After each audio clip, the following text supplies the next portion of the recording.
In the heart of the Volta region, nestled between mountains and silence, there was a village called Atwerboanda. Small, forgotten, and poor, except for one woman. Her name? Mame Coral. She was old, mysterious, and rich. But no one knew how. She lived in a giant compound, never farmed, never sold in the market, and yet, her table overflowed with food every day. The villagers whispered. She's a witch. She eats people at night. She talks to trees. But no one dared confront her. Except for one girl, Adzo. Adzo was 22. Beautiful, bold, and tired of being poor. Her mother was sick, her siblings were hungry, and her father had died after drinking poison palm wine. Rumor said it was meant for someone else. Adzo had had enough. One day, she walked up to Mame Coral's gate and knocked. The old woman opened, smiled with almost no teeth, and said, "I've been expecting you." That's when everything changed. Mame Coral invited her in and offered her banku and tilapia. Adzo ate like it was her last meal. Then Mame Coral reached under her cloth and pulled out a strange, worn-out calabash.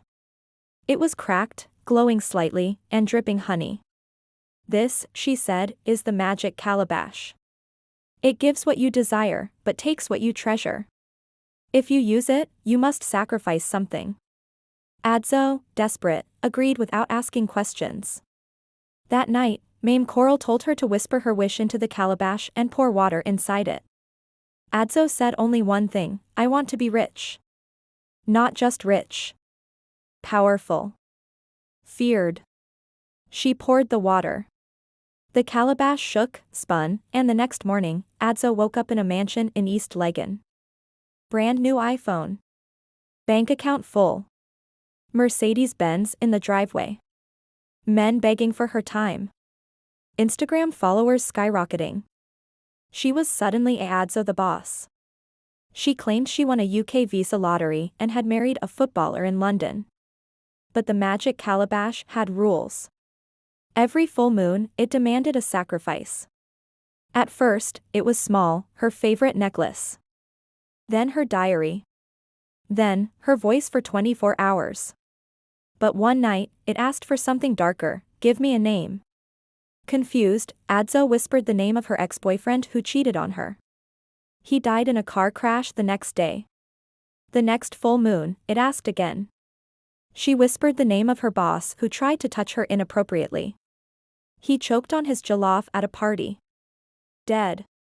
Now, Adzo was terrified but addicted. She had money, fame, and fear on her side. She tried to destroy the calabash, but it returned every time, under her pillow, in her car, even in her stew. One day, she received a message from Mame Coral: "You're using it too much. The calabash takes more when you give it names without balance." But it was too late. The calabash began choosing its own sacrifices. Her little brother died in his sleep. Her best friend drowned on a sunny day. Her mother disappeared without a trace. And the worst part? Adzo kept rising. She became a CEO of a mysterious tech firm. Politicians wanted her as their running mate. Gospel singers asked her for donations. Then came the twist. A young journalist named Kojo Mensah started investigating her sudden rise. He found photos of her from just a year ago, poor, barefoot, selling oranges in the market. He published an exposé: "From market girl to millionaire, is Adzo using dark magic?" It went viral. Adzo denied it. But the pressure grew. One night, during an awards gala, the calabash appeared on the table in front of her, right between the champagne and the award plaque. It whispered, "Name or be named." She was losing control. So, in a desperate move, she whispered the name Kojo Mensah into the calabash. He didn't die. Instead, he vanished into thin air. But here's where it got scandalous. 3 months later, Kojo reappeared, on live TV, during Adzo's political campaign launch. He looked different. Taller. Stronger. His voice deeper. And beside him stood Mame Coral. She took the mic and said, "The calabash is not yours. It was never yours. It chose you, temporarily. The crowd gasped. Kojo was now the new keeper of the calabash. You see, Mame Coral wasn't just an old woman. She was the guardian of the calabash, meant to pass it to someone pure-hearted. She chose Adzo as a test.